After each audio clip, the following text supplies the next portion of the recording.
I'm not sure I'm following you. You work for your state government and you need help to explain employment regulations to the public. How can I help? You need to show how employment law is built on ethical principles? I'm guessing there's been some bad press. Can you tell me what happened?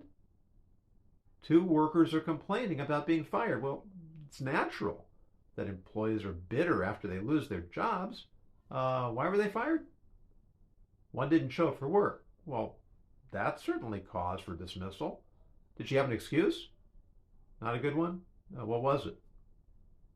She was recovering from being assaulted on the job? By another employee or customer? By an inmate? She's a corrections officer? Did she lie about her injury? No? Then I'm confused. She was injured on the job and she didn't come to work because she was recovering. So what was the problem? She wasn't recovering fast enough, and you needed to fire her to hire a replacement. That sounds incredibly callous. It's not? Why not? Taxpayers don't deserve to pay two people to do the same job.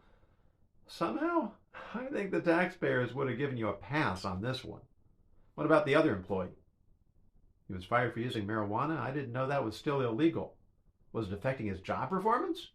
No? He was using it at home, and that was the reason to fire him for using recreational marijuana during his time off? It wasn't actually recreational? Well, then what was it? He was recovering from a brain injury after being hit in a work zone, and you fired him for using medical marijuana to treat his pain? He didn't have a prescription, so it wasn't considered medical. That's one of the most unethical things I've ever heard of. No, it's not. You're just following the employment law rules? You mean like the Spanish Inquisition was following the rules?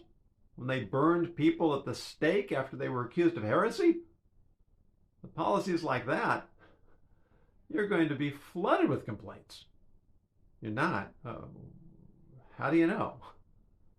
Because the laws were changed to make it easier to fire people for complaining about the criteria for firing people. Yes, I believe you. No one could make this up.